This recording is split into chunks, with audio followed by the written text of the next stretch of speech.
महाराज जी के पास ले जाएंगे। आइए महारानी जी, जल्दी आइए।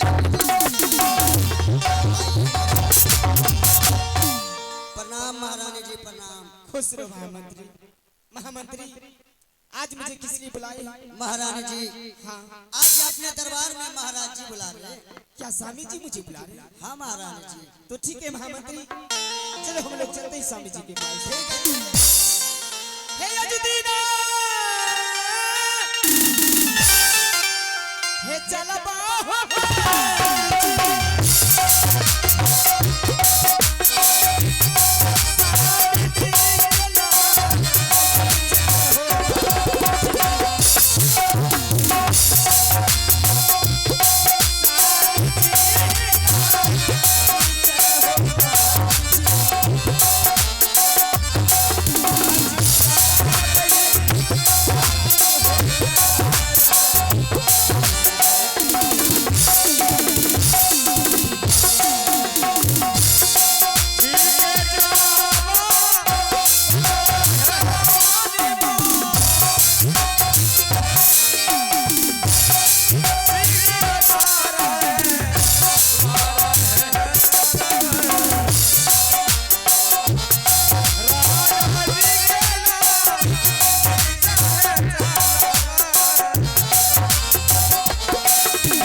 तुम्हारा बिना रोनी जानत है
किए हैं।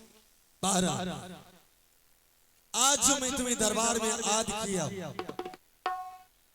बात ये है, जिस वक्त मेरी माँ इस संसार सागर को छोड़ रही थी,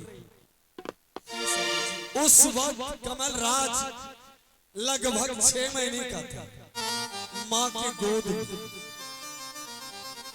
जब माँ स्वर्ग सिधारने लगी, वो तुम्हें बुला करके कही कि पुत्री, अब मैं नहीं बचूंगी, अब मैं मर जाऊंगी, इसलिए तुम इस कमल राज को अपने बाहों में लो और इसे देवर समझकर नहीं बल्कि एक पुत्र समझकर।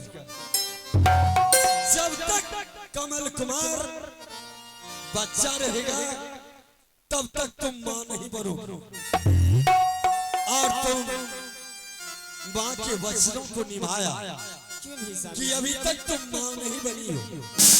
महारानी, हाँ स्वामी जी। उस कमल को तुमने अपनी गोद में लिया, अपने हाथों से दूध पिलाया, पोस पाल करके बड़ा किया, और उस कमल को जब तक तुम और मैं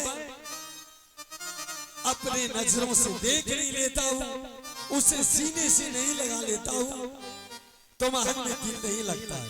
क्यों नहीं स्वामी? महारानी, लेकिन कमलराज को क्या हो गया आज? महारानी वही बात मैं तुम्हें बता रहा कि कमल राज आज 1 हफ्ता से मिलने के लिए मेरे पास नहीं आता।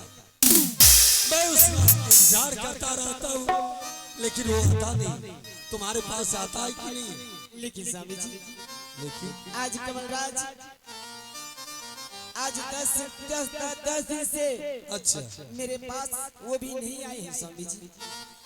जी महाराज, क्या आप कमल महाराज के बात कर रहे हैं? हाँ। जी कमल महाराज के बात मत कीजिए। क्यों?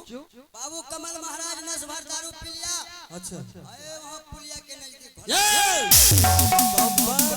लोहा के पुल लंबा। कमल राज के बारे में एक भी शब्द गलत बोल गए तो जुबान काट करके जमीन पर रख दूं।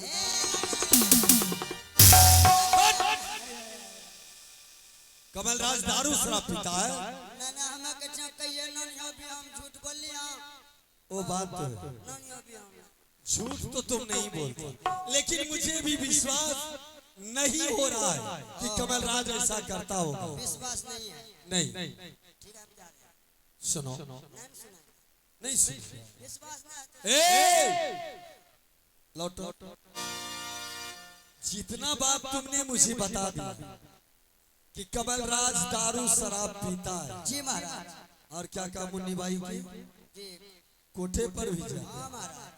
इतना बात कमल राज के सामने तुम कह देगा? जी एकदम बोलेंगे। ठीक ठीक है, चलो।